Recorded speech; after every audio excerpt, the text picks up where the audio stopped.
Assalamualaikum warahmatullahi ta'ala wabarakatuh. Alhamdulillah, Allahumma sholli ala sayyidina Muhammadin wa ala ali sayyidina Muhammad, amma ba'd. Kepada para subscriber, semoga Allah subhanahu wa ta'ala selalu melimpah curahkan kasih sayangnya kepada kita semua, khususnya bagi kaum muslimin wal muslimat, mukminin wal mukminat dimanapun berada. Kepada subscriber, saya akan juga mendoakan semoga yang terlilit utang Allah subhanahu wa ta'ala selalu memberikan jalan untuk membayar hutang-hutangnya dan melunasinya, amin ya rabbal alamin. Untuk yang bertani, semoga bertaninya diberikan kehasilan yang bermanfaat dan penuh keberkahan. Untuk yang lagi bersekolah, menyekolahkan anaknya, semoga ada rezekinya untuk menyekolahkan anaknya ke sekolah yang lebih baik, untuk bekal masa depannya kita di hari tua nanti punya anak yang soleh-solehah, amin ya rabbal alamin. Kita simak pemaparan dari Habib Rizik Syihab ya. Ini kiai yang konsisten dalam menegakkan kebenaran, dalam melawan penguasa-penguasa zalim. Khususnya Habib ini yang saya tahu, yang lainnya belum, mungkin saya belum tahu. Yang saya tahu hanya Habib Rizik yang konsisten menegakkan amar ma'ruf nahi munkar. Mari kita simak pemaparannya dari Habib Rizik Syihab. Check it out. Itu di medsos saya lihat Habib Rizik dikaki maki, dihina, bikin fotonya dibikin bugil pakai sempak doang. Bagaimana Habib? Habib nggak jawab itu, Habib nggak marah. Saya bilang apa? Ya nggak apa-apa Pak, nggak apa-apa Bu. Itu kan buzzer yang begitu kesian, lagi nyari duit buat anak bininya. Nah, kalau dia nggak begitu tuh, dia nggak hina habaib, nggak hina ulama, nggak dapet duit. Nanti anak bininya nggak makan, dia takut. Nah makanya dia hina habis-habisan, hinaan makin hebat, makin viral, duitnya makin banyak. Paling nggak dengan duitnya dia bisa kasih makan anak dan istrinya. Mudah-mudahan istri anaknya nggak sakit perut, saudara. Saya minta nih kepada ibu, bapak, santri semua yang punya HP, yang main medsos, jangan ragu-ragu bela Islam di medsos, saudara. Pokoknya kalau ada akun mana saja nyerang Islam, nyerang ulama, nyerang kiai, nyerang habaib, nyerang santri, nyerang pesantren, lawan. Jadilah mujahid medsos, mujahid Facebook, mujahid Instagram, mujahid TikTok, saudara, mujahid Twitter, mujahid YouTube. Suarakan kalimat-kalimat yang hak di seluruh medsos. Bela pesantrennya, bela kiainya. Jangan biarkan mereka seenaknya menghina dan merendahkan. Betul? Mereka berani hina habaib dan ulama. Kenapa kita tidak berani bela habaib dan ulama? Mereka berani merendahkan Islam. Kita harus lebih berani untuk membela Islam. Oh, kalau dia mencaci maki bagaimana Habib? Jangan dibalas dengan caci maki, saudara. Jangan. Hoax jangan dibalas dengan hoax, saudara. Kalau dia menyampaikan fitnah, jangan dibalas dengan fitnah lagi, nggak boleh. Nanti perjuangan kita tidak berkah, saudara. Fitnah jawab dengan fakta, saudara. Berita-berita hoax jawab dengan berita-berita hak, saudara. Lawan yang hoax dengan yang hak, lawan yang dusta dengan fakta, saudara. Kalau mereka caci maki tidak usah dilayani, tapi kalau mereka memfitnah jawab dengan fakta, wajib dijawab. Kalau mereka menyebarkan berita hoax, wajib dijawab dengan berita yang hak. Caci maki abaikan, saudara. Kalau dia nyaki maki kita caci maki dia, apa bedanya kita sama mereka?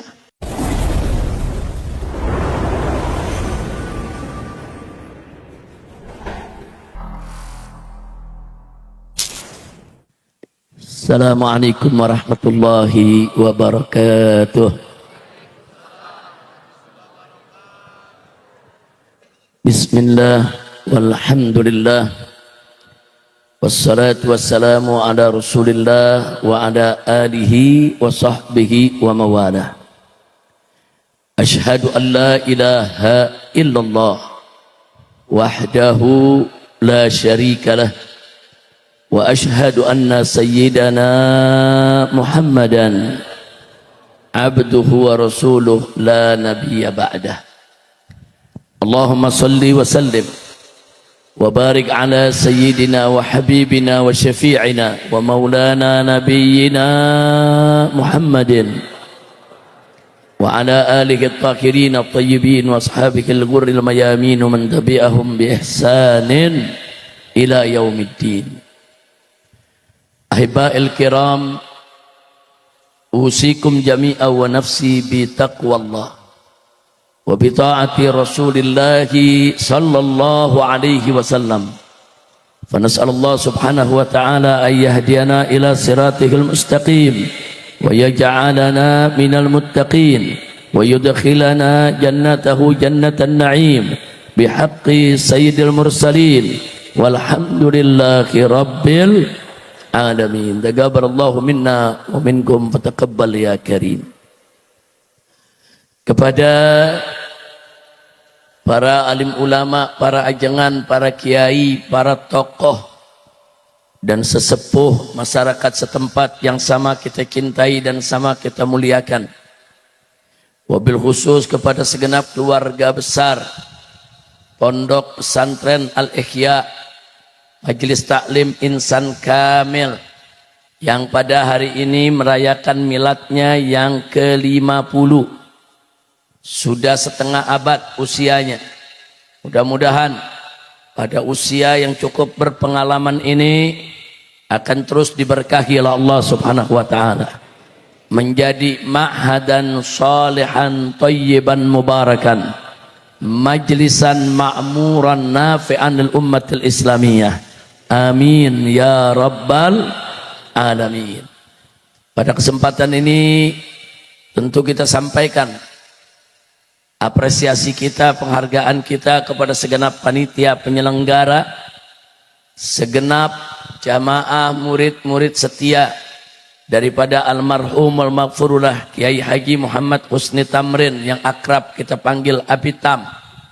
Di sini ada Ustadz Khairul dan ustadz-ustadz yang lainnya yang alhamdulillah terus setia melanjutkan perjuangan daripada Abi Tam. Mudah-mudahan guru-guru kita semua, para murid, para jamaah daripada Abi Tam yang terus setia melanjutkan perjuangan beliau, diberikan oleh Allah Subhanahu wa taala panjang umur dalam taat dan ibadah, dalam sehat wal afiat, diberikan kemudahan dalam perjuangannya, diberikan kemenangan dalam setiap langkahnya, bahagia dari dunia hingga akhirat.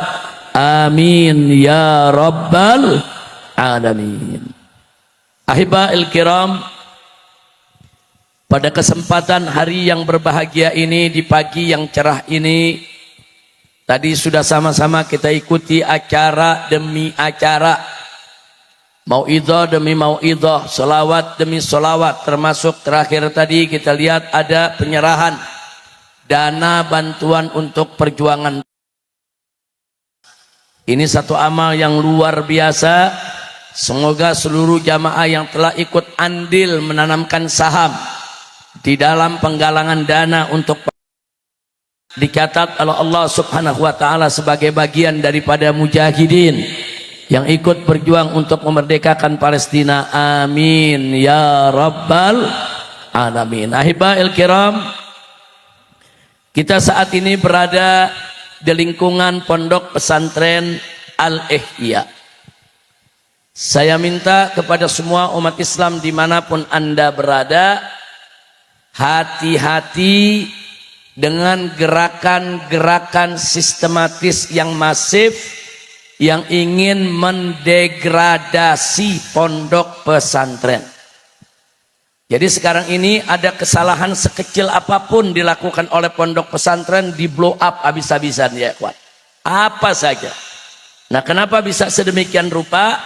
Bukan hanya sekedar karena dia pondok pesantren, tapi karena memang ada gerakan sistematis yang ingin mendegradasi daripada pondok pesantren. Dan usaha ini, upaya ini sudah berlangsung cukup lama dan sudah cukup berhasil. Kenapa saya katakan berhasil? Tahun ini saudara, perlu diketahui dari tahun 2020 sampai 2026 itu masyarakat yang memasukkan anaknya ke pondok pesantren itu turun 68%. Hati-hati.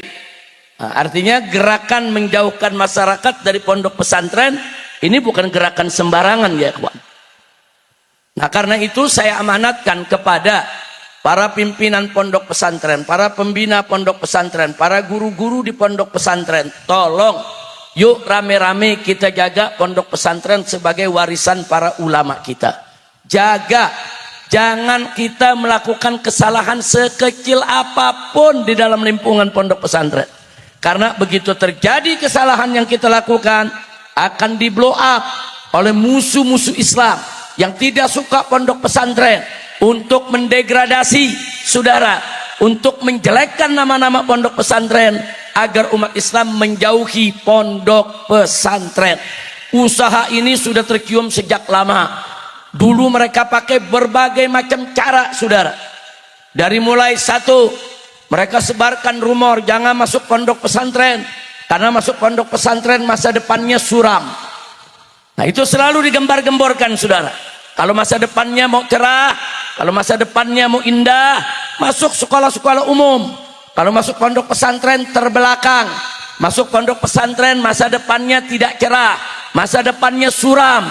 Akhirnya banyak orang-orang tua yang memang orientasinya duniawiyah, mereka ragu-ragu untuk masukkan anak-anak mereka ke pondok pesantren saudara.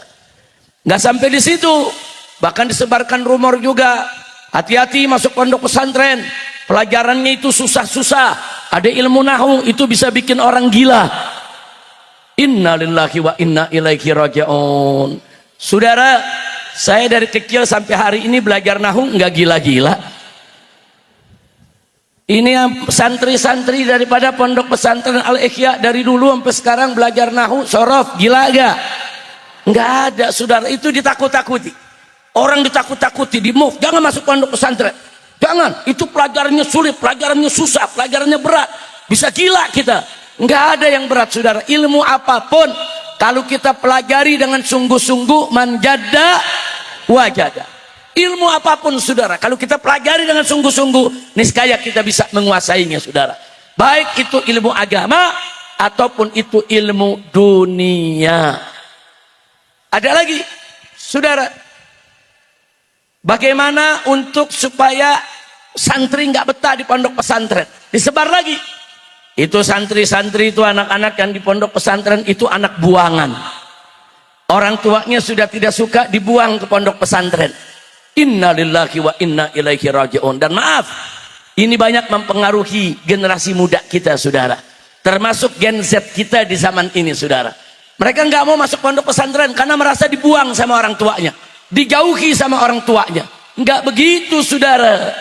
Justru kalau orang tua memasukkan anaknya ke pondok pesantren, itu orang tua cerdas, arif, bijak, penyayang terhadap anak saudara.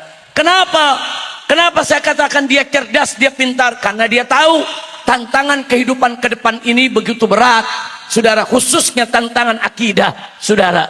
Makin kesana makin berat. Sebagaimana Sayyidina Ali ibn Abi Thalib radhiyallahu anhu pernah mengatakan saudara, alimu auladakum fa innahum makhluqun li zamanin ghairi zamanikum. Kata Sayyidina Ali, apa pesan kepada orang tua? Alimu auladakum, ajarkan anak-anakmu, bina bimbing anak-anakmu. Kenapa? Fa innahum makhluqun, karena sesungguhnya mereka itu adalah makhluk yang diciptakan oleh Allah li zaman ghairi zamanikum, untuk menghadapi zaman yang bukan zaman kamu sekalian. Saudara, makin ke sana tantangan zaman makin dahsyat, makin ke sana tantangan keimanan makin dahsyat. Saudara, pantas kalau Sayyidina Ali sejak berabad-abad yang lalu mengamanatkan, ajarkan anak-anak untuk menghadapi masa depannya, untuk menghadapi tantangan di zamannya, didik, bina. Makanya saya katakan tadi, kalau ada orang tua menempatkan anaknya di pondok pesantren, orang tua yang cerdas, pinter, arif, bijak. Kenapa? Manakala dia dapatkan di lingkungannya saudara tidak mendukung untuk pendidikan agama anaknya, manakala dia dapatkan kemaksiatan merajalela di mana-mana, dia khawatir, dia takut kalau anaknya jadi rusak, kalau anak jadi ahli maksiat, kalau anaknya saudara jadi tidak kenal agama. dan dia menyadari kalau dirinya nggak mampu untuk mendidik agama anaknya, dia titipkan ke kiai, dia titipkan ke ajengan, dia titipkan ke guru, dia titipkan ke pondok pesantren. Itu artinya orang tua pinter, cerdas, arif, bijak, sekaligus dia sayang sama anaknya, saudara. Nah, makanya para santri yang ditempatkan oleh para orang tuanya di pondok pesantren bersyukur kepada Allah. Anda punya orang tua pintar, cerdas, sayang kepada Anda. Saking sayangnya Anda diletakkan di pondok pesantren. Alhamdulillah. Jadi tuduhan-tuduhan seperti tadi, saudara, masa depan suram, nggak betul, saudara. Apalagi sekarang ini kita tahu, saudara, di pondok-pondok pesantren ada pendidikan untuk akselerasi. Mereka bisa dapat ijazah SD-nya, SMP-nya, SMA-nya, bahkan mereka bisa melanjutkan kuliah. Betul? Betul? Saudara, bisa. Siapa bilang masa depan suram?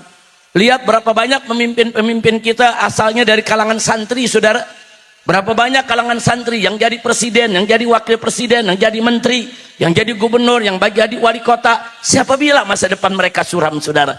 Justru orang yang dimasukkan di pondok pesantren, dididik agama dengan baik, masa depannya bukan hanya dunia saja yang cerah, masa depan akhiratnya pun ikut cerah, saudara. Alhamdulillah. Jadi masuk pondok pesantren justru menjamin masa depan cerah. Masuk pondok pesantren, saudara, justru ilmunya berkah karena yang dipelajari adalah ilmu agama. Yang ketiga, masuk pondok pesantren, saudara, justru pertanda kasih sayang orang tua kepada anaknya. Itu bukti kearifan, kebijakan, kepintaran, kecerdasan si orang tua yang cinta kepada anaknya, ingin anaknya menjadi orang yang baik di kemudian hari, insya Allah. Nah, beberapa tahun yang lalu lagi, saudara, ada tuduhan sadis. Jangan masuk pondok pesantren karena pondok pesantren sarang teroris. Masya Allah. Dulu waktu tuduhan ini ada, saudara, itu hampir 50% orang tua yang menarik anak-anaknya dari pondok pesantren, atau yang sudah daftar nggak jadi ke pondok pesantren, saudara. Nah, ini tuduhan-tuduhan ini sistematis, tuduhan fitnah ini masif. Ini bukan tidak punya tujuan, tujuannya untuk memadamkan pondok pesantren. Bagaimana supaya pondok pesantren tutup di mana-mana, saudara? Innalillahi